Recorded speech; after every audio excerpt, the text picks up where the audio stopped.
Just picking this back up, obviously Tommy Fletcher on the card. I suppose your stable is one that just every time we see him out, it's always successful. It's always excitable to see. Like I said, the boys and I suppose Jess as well, the girl at S-Jam, always speaking very highly. Just good times for everyone involved, and when they're all in the gym together, happy fighters combined, a dangerous fight. Yeah, no, it's a good environment, especially when they've all got dates. You know what I mean?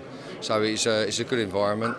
But I focus on the weeks we've got ahead and the job in hand, and I like to get a bit serious, when we've got jobs on, fights, like so to speak. But I had to laugh just now when you asked to have a chat with me, and I think of Eddie Earn. He looks down at you like he's an Ed Marston. He goes, Parsons. I'll tell you what, mate. You are the guy, Charlie Parsons. Yeah. It's a little bit of a trademark now, along with the Stone Island. I don't even know how, but it's come about. Look, let me ask you. Dillian Whyte's obviously fighting this weekend, Saturday, against Jermaine Franklin. We don't know loads about Franklin. Yeah. We think he's a decent amateur. Doesn't look in amazing shape, I'll be honest. What do you think we can expect to see from Dillian? A fairly routine win, would you expect? Well, I would have thought so, but I would have thought so, and we'd expect so. But Dillian's very, very confident. He's a proper fighting man, and leaves it all in the ring. So this guy's got a great record on paper. We don't know. I don't know much about him myself, and you said he looks unfit, out of shape. I don't know. I don't even know that. But be interesting, and look forward to catch up on that. Yeah, for sure. What do you make of Dillian and Buddy McGirt? One that sort of took a few people by surprise, but Buddy's now got Callum Smith, Dan Aziz, a couple of UK fighters, got a sort of international stable now. Do you think it's a link-up that works?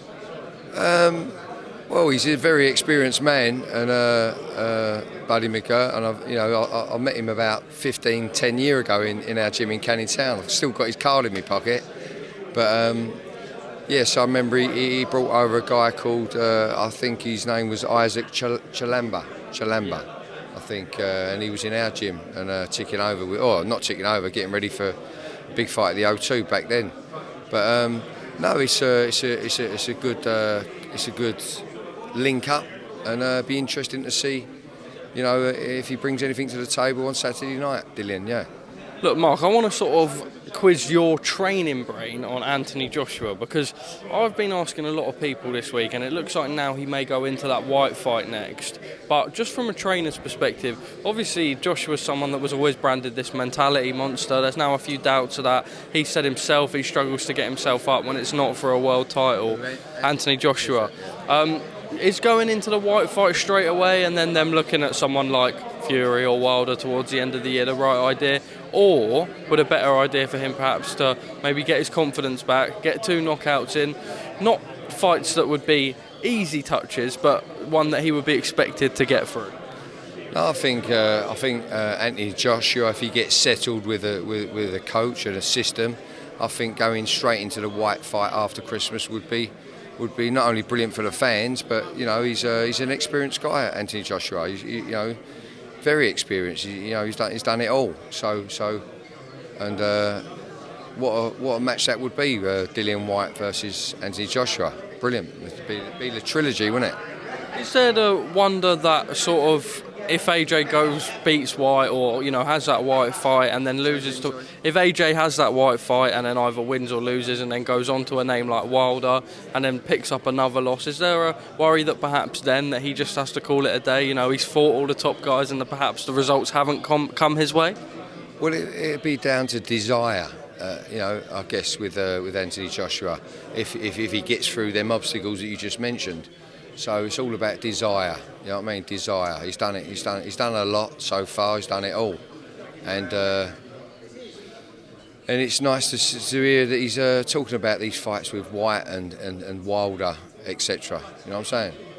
We just asked you finally, I know you've got a few things to do, but Tyson Fury, we see him again on UK shores next weekend against Derek Chisora. Fight that's been questioned a little bit by the British public, but people saying, it is a tick over and that he's got his reasons for taking it. What do you make of it, and do you think we'll see a routine Tyson Fury performance next week?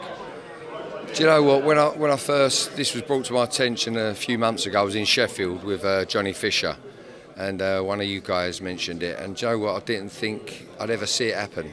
You know, I didn't think it probably wouldn't get sanctioned, but it's happening. And when you think about it, all the big boys and the ones just under the big boys are all busy. So Fury wants to be busy himself, get a fight in before Christmas, and Derek Chisora does bring it, doesn't he? Yeah. He does bring it. He does bring it. And he does leave it all in the ring, and so you can only take your hat off to him. But and as you say, as people say, it only takes one punch. So he's always got a puncher's chance. Always got a puncher's chance. Do you think? And Fury could, thinks it's a walk in the park, and shit happens. Do you yourself think it is an acceptable takeover fight? It's not for me to. It's not for me to. That's a great answer. It's not for me to judge, but it is what it is. It's here. I'm going to be tuning in for sure. I'm going to be buying it, and I'm looking forward to it for sure. Mark, top man, thank you. I think the first interview we've done on camera, so top man, and thank you for speaking to us at Boxing Social.